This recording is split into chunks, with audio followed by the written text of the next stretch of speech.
खुलुमबाय स्टुडिअ दं आं राजिब बसुमतारी 3 नं क'क्राझार विधानसभा बियाबनि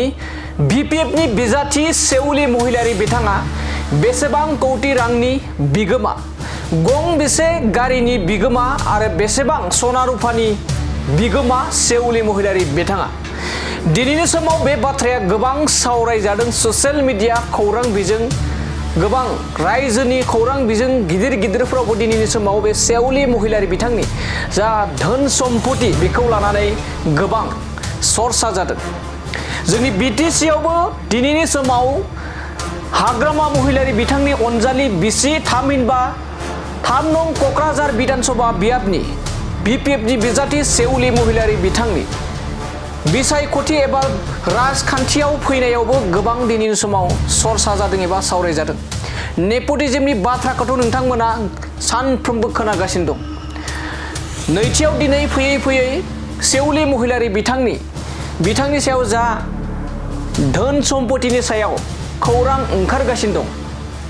बिथाङा बेसेबां गारिनि मालिक आरो बेसेबां कौटि रांनि बिगोमा हाग्रामा महिलारिनि बिसि थामहिनबा क'क्राझार विधानसभा बियाबनि बिजाथि सेउलि महिलारिनि बिसिया बेसे कौटि रांनि बिगोमा ससियेल मिडिया आरो खौरां बिजोङाव गोसारनाय बायदिब्ला सेउलि महिलारि बिथांनि आखायाव 9 कौटि 40 लाखनि गारि गं 37 बेंकआव एकाउन्ट आरो गासै गं 32 आरो गोबां हा हु थानायनि बाथ्राफोरा बे समाव ओंखारगासिनो दं बेखौ लानानै बेरेखा दोलोनि गोबां राजखान्थिनि दैदेनगिरिफ्रा विधानसभा बिसायख'थिया जेराव खाथियाव सफैनायजों दान्थे बिदान्थेया सानफ्रोमबो सोलिगासिनो दं हाग्रामा महिलारि बिथांनि बिसि सेउलि महिलारि थामहिनबा क'क्राझार विधानसभा बियाबनि बिपिएफनि बिजाथि सेउलि महिलारि बिथांनि बे धोन सम्पतिखौ लानानै गोबां बाथ्राखौ बुंदों मिरु इउपिपिएल लाइमोन गांखंनि बुंथिगिरि जेराव सानफ्रोमबो दान्थे बिदान्थे खालामग्रा इउपिपिएलनि लाइमोन दैदेनगिरि रंगुल बर' बिथाङा बे समाव बाथ्रा बुंथिदों गोबां बाथ्रा बुंदों जेराव जोंनि बिटिसि आरो रायजोनि गेजेरावनो नैथियाव सम्पतिनि बेलायाव नैथि थाखोआव दं होननानै बिथाङा अजद दैखांदों बेसेबां सैथो बेखौ दसे समनि उनाव नोंथांमोननि गेजेराव लाना फैगोन जेराव बे समाव बिथांनि एबा सेउलि महिलारि बिथांजों गोगोमै फैबाय थानाय बिसायख'थिया कन्टेस्ट जागोन लरेन्स सिस्लारिनि सम्पतिया बेसेबां 4 गुननि 1 गुनबो नङा लरेन्स सिस्लारि बिथांनि जा सम्पति बिसायख'थि आयगनि जाबायदि सम्पतिनि सायाव होनांगौ जायो थिग बेबायदिनो सेउलि महिलारिनि जा सम्पति बे सम्पतिनि 4 बाहागोनि 1 बाहागोबो गैया लरेन्स सिस्लारि बिथांनि सम्पतिया दानिया फैदो बिदिब्ला सेउलि महिलारि बिथांनि सम्पतिनि सायाव रंगुल बर' बिथांनि अजद दैखांनायफोरखौ नोंथांमोननि गेजेराव फिन खनसेबाव लाना फैबावनि आसुरित घटना सान्थना बर' जातिनि थाखाय जाय मानसिया जातियाव मोनबो कन्ट्रिबिउसन गैमाथारा आच्चा सोर मानसिया 37 बेंक एकाउन्ट थानाय मानसि बे मानसिया रायजोनि माबा मोनसे दायबद्धता रेसपन्सिबिलिटि बुजिगोन होननानै दिनैनि तारिखआव अथ'स मानसिफोरा हमदांनो हायाखै मानसिफोरनि एकाउन्टआ मोनसे मोननै थायो नाथाय सासे सिएमनि बिसिया दिनै 37टा एकाउन्ट दङ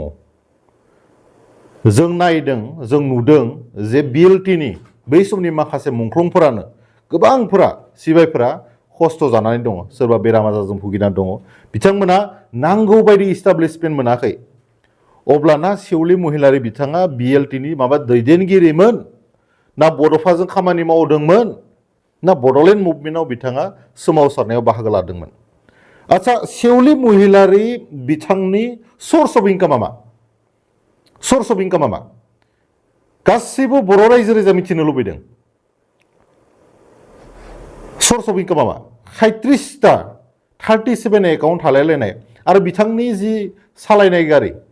आसुरित जागोन रायजो राजा बिथांमोना खोनानानै बिथांनि सालायनाय गारिनि दामा 1 crore 40 lakh बेनिख्रुइ बांसिन आसुरित दा बे 1 crore 40 lakhनि गारि दङ बेखिनियावथ' सोरबा मार्टियारफोरनो बिएलटिनि मार्टियार बिथांमोना एसेबाबो अनसुंथाइ होनो हागौमोन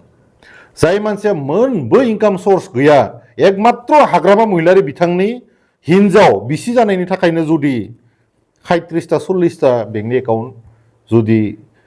मोननोबा बा बिथांमोननियाव थायोबा बर' जातियालाय मानो आन्दलन खालामदोंमोन हाग्रामा महिलारि बिथांनि हिनजावा 37टा एकाउन्ट लाथों 1 कौटि 40 लाखनि गारि सालायथों नांगौनिख्रुइ बांसिन हा थाथों जागाय जागाय हा आसुरित सम्पतिनि आंनियाव लिस्टआ दङ बोरैबा नांदों 5,47,72,816 केस फैसायावनो दङ एकाउन्टनियाथ' आलदासो आरो गुबुन सम्पति बिथांजोनि मुङाव थानाय खोथायाथ' आलदा खमसे खम गारियानो 32 खान दङ लिस्टेड गारियासो मुङाव थाखानायासो आरोबा सोरबा सोरनि बंस'नि मुङाव सोरनिबा फंबायनि मुङाव बिदानि मुङाव बिहामजोनि मुङाव सोरनि मा दंबावो बर' जातिया खाफाल मोनदा मानो हाग्रामा महिलारि बिथांखौ सिफ बानायदोंमोन जातिनि हिर' होननानै नाथाय बिथाङा गावनि हिनजावखौ रानि बायदि आरो हिनजावनि जि रागा बेखौ दमायनो हायैयाव बिथाङा दिनै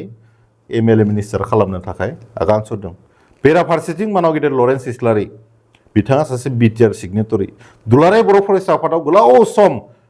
गावनि बेसेन गोनां समखौ होबाय रायजो राजाया बिजिरना नायथों गाबोन समफोर सेवलि महिलारि बिथाङा MLA मिनिस्टार जाबावबा खमसे खम सेवलि महिलारि बिथांनि एकाउन्टआ 200टानि खमाव जानाय नङा जुदि रायजो राजा बिथांमोना सेवलि महिलारिनि एकाउन्टआ 200टा 100टा जाथों होननानै जुदि सानोबा सेवलि महिलारि बिथाङा देरहाथों जोंहा बुंनो गोनां गैया खिन्थु रायजोआ धंस जागोन रायजोआ टटेलि फिनिश बर' रायजो राजानि जिथु संग्राममोन आन्दलनमोन मार्टियारफोरनि जिथु सुप्रिम सेक्रिफाइसमोन NDFBनि BLTनि आरो जेसेबां संग्रामि ग्रुपफोर दङ बे संग्रामि ग्रुपफोरनि जिथु भेलु बिथांमोननि जि कन्ट्रिबिउसन बिथांमोननि जा रिभलिउसन जिथु माने सोमावसारनायमोन टटेलि भेलुलेस जागोन बेखायनो दिनैनि तारिखआव जाति सिबिग्रा साफा सानै मानसि BPआवबो दङ बिथांमोनाबो गुसु मेलेमजों साननानै नायथों खनसेनि थाखाय बिथांमोनाबो साननानै नायथों सेवलि ब्रह्मखौ मा कारननि थाखाय दिनै MLA खालामनो नागिरदों सेवलि महिलारि जातियाव कन्ट्रिबिउसन गैया नालाय बिथांमोननि मुंखौ जों बारा गोसोआवबो थाया लरेन्स इस्लारि बिथांनि मुंखौ गोसोआव थागोन मानाव गेदेर रन्जन दैमारि बिथांनि मुंखौ गोसोआव थागोन सोरबा सेवलि बसुमतारी ना महिलारि बे जोंनि थाखाय बाथ्रा जानो हाया मानोना जातियाव मोनबो कन्ट्रिबिउसन गैखाया थाखाजों थाखा नोंथांमोना नुदों माने बिथांनि गोदोनायाव जिथु सना आसरित जोंनि गोरिब गुन्द्रा मानसिफ्रा हाग्रामा महिलारि बिथाङा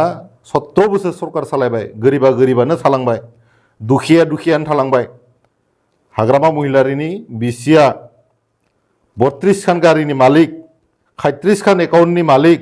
आरोबा मा जाबावगोन